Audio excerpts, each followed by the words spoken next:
வேலூரில் உள்ள ஒரு கிராமந்தான் அந்த புதூர் கிராமம். அந்த பொண்ணு வேறு ஜாதி, பையன் வேறு ஜாதி. காதல் கல்யாணம் பண்ணிக்கிட்டாங்க 2 பேரும். கல்யாணம் பண்ணதுலேருந்து ரொம்ப நாளாகவே அவங்க வெளியூரில் போய் தங்கியிருந்தாங்க.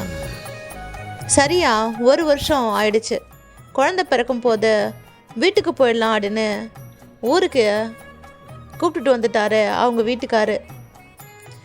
குழந்தை பிறக்க இன்னும் 1 மாதம் இருக்கும்போது பெண்ணோட அம்மா கொஞ்சம் கொஞ்சமாக பேச ஆரம்பித்தாங்க. அந்த பொண்ணு திடீர்னு இறந்துட்டா.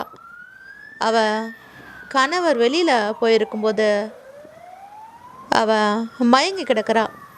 உடனே ஹாஸ்பிட்டல் தூக்கிட்டு போய் காமிச்சா அந்த டாக்டர் செக் பண்ணி பார்த்துட்டு ஆல்ரெடி இந்த பொண்ணு இறந்துருச்சு அப்படின்னு சொல்கிறாங்க. அவன் கதறி பயங்கரமாக அழுகுறான்.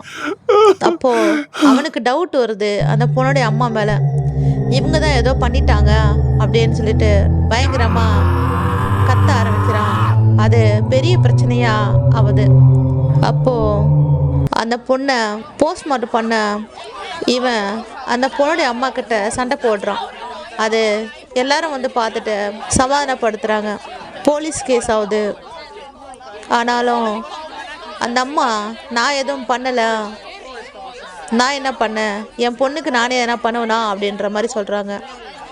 புள்ளத்தாச்சி பொண்ணை போய் எதனா பண்ணுவாங்களா அப்படின்னு சொல்லிட்டு சொல்லவே யாராலையும் ஒன்றும் பண்ண முடியல. அந்த பொண்ணை போஸ்ட்மார்ட்டம் ரிப்போர்ட்டு யாரோ விஷம் வச்சு கொண்டுட்டாங்க அப்படின்ற மாதிரி தான் வருது. அந்த பொண்ணுடைய உடம்புல விஷம் இருக்குது. ஆனால் அந்த அம்மாவை கேட்டால் ஒத்துக்கல. அதுக்கப்புறம் ஒரு வழியாக வயிற்று புள்ளத்தாச்சு அப்படியே வச்சுருக்கக்கூடாதுன்னுட்டு தூக்கின்னு போய் எரிச்சிட்டாங்க. ஏன்னா தலைச்சம் புள்ள வர அப்படியே வச்சுருக்கக்கூடாதுன்னு எரிச்சிட்டாங்க. அதுக்கப்புறம் ஒரு 3 மாதம் கழித்து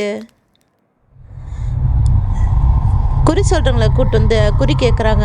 அதுக்கப்புறம் அந்த குறி சொல்கிறவங்க சொல்கிறாரு, அந்த பொண்ணுடைய அம்மா தான் விஷம் வச்சிட்டா அப்படின்ட்டு சொன்னதும்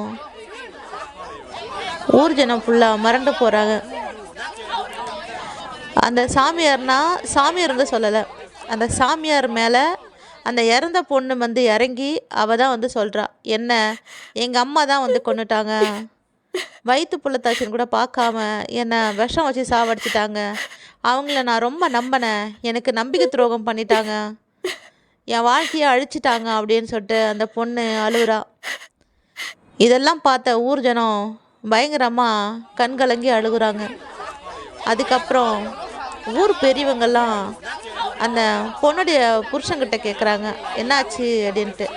அப்போ தான் அவன் சொல்கிறான், நான் வெளியில் போயிட்டு வரும்போது என் ஒய்ஃபு அவங்க அம்மா கூட பேசிகிட்டு இருந்தா, அவங்க சாப்பாடு கொடுத்துருப்பாங்க போல், அவங்க தான் ஏதோ சாப்பாட்டில் விஷம் வச்சு கொடுத்துட்டாங்க, வேறு யார் இதை பண்ணியிருக்க முடியாது அப்படின்னு சொல்லிட்டு அவன் ஊருக்காரங்க முன்னாடி சொல்ல, ஊருக்காரங்களுக்கு அந்த சாமியாரை கூட்டு வந்து குறி கேட்கும்போது அந்த பொண்ணு வந்து இறங்கி சொன்னதும் அவள் ஹஸ்பண்டு சொன்னதும் ஒரே மாதிரி இருக்கவே வேறு வழி இல்லாமல் திருப்பியும் போலீஸ் ஸ்டேஷனில் போயிட்டு ஊர் பெரியவங்களாக கூடி கேஸ் கொடுக்க ஆரம்பிச்சிட்டாங்க. அதுக்கப்புறம் வேறு வழி இல்லாமல் போலீஸ் ஆஃபீஸரு அந்த அம்மா வந்துட்டு அரெஸ்ட் பண்ணிட்டு போகிறாங்க.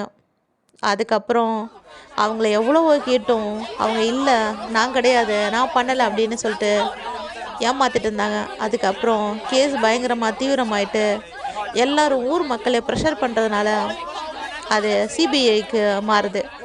அதுக்கப்புறம் அவங்க விசாரணையில் அந்த அம்மா வேறு வழி இல்லாமல் ஒத்துக்கிட்டாங்க, நான் தான் பண்ணேன், நாங்கள் வேறு ஜாதி,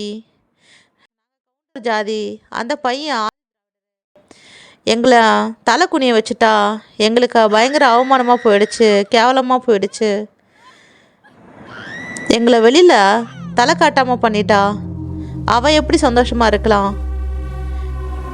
என் ஜாதிக்கு முன்னாடி குழந்தையாவது இதாகாது அப்படின்ற மாதிரி சொல்லிவிட்டு, எனக்கே இல்லாத அக்கறை உங்களுக்கு என்ன வந்துச்சு, என் பொண்ணு இவ்வளோ தூரம் பெற்று வளர்த்து ஆளாக்கின எனக்கு அவள் சரியில்லைன்னா எது பண்ணவும் எனக்கு ரைட்ஸ் இருக்குது அப்படின்ற மாதிரி டயலாக்லாம் பேசி நல்லா சிபிஐ கிட்ட வாங்கி கட்டிக்கிட்டாங்க. ஸோ இப்போது அவங்களுக்கு ஆயுள் தண்டனை நிறைவேற்றப்பட்டது. ஊர் மக்கள் எல்லாம் அந்த பொண்ணுக்கு சரியான நீதி கிடச்சிடுச்சு அப்படின்னு சொல்கிறாங்க.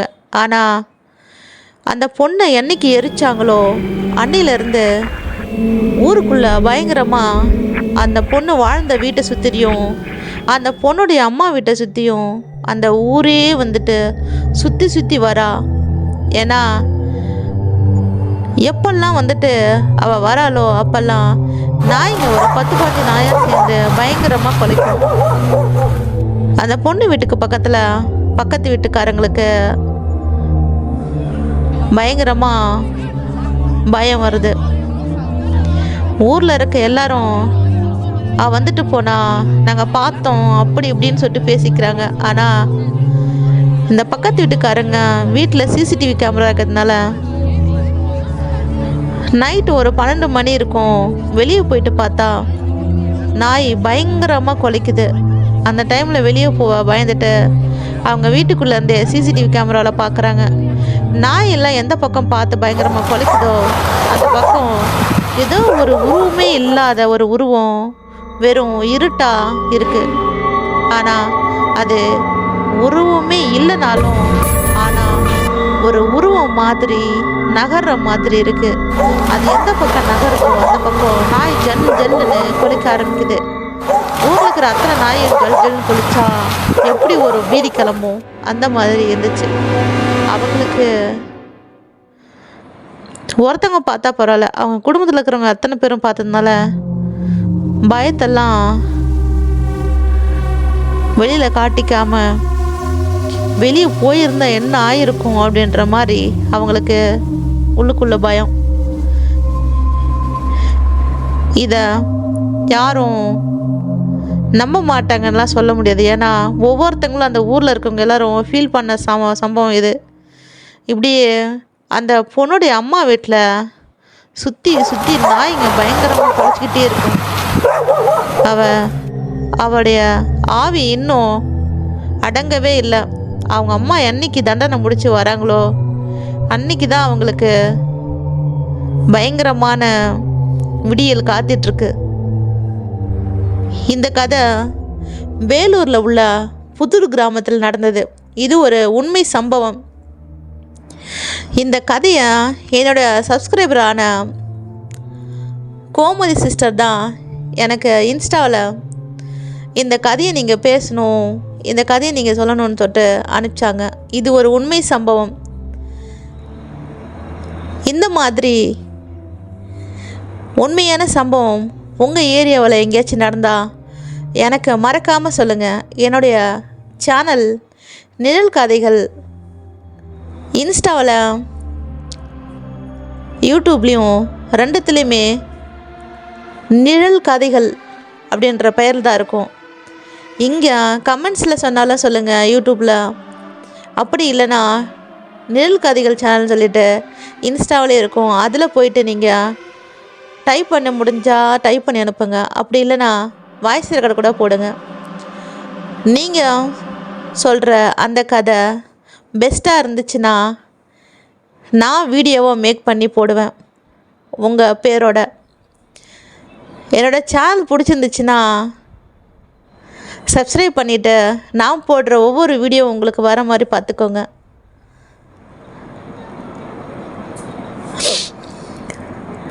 இந்த கதையில்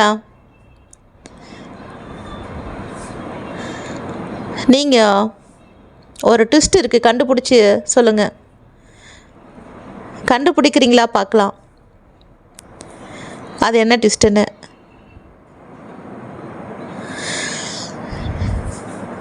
இந்த மாதிரி கதை பேய் கதைனா பேய் கதை மட்டும் கிடையாது. க்ரைமு, த்ரில்லர், ஹாரர், இன்வெஸ்டிகேஷன் இந்த மாதிரி எந்த ஜானராக இருந்தாலும் சரி எனக்கு கான்டாக்ட் பண்ணுங்கள். உங்கள் ஊரில் நடந்த ஒவ்வொரு கதையும் என்கிட்ட சொன்னால் போதும், அதை நான் வீடியோவாக எடுத்து போடுவேன்.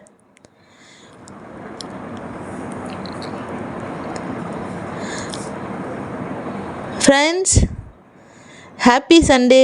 நான் உங்களிடமிருந்து விடைபெறுகிறேன். நன்றி, வணக்கம்.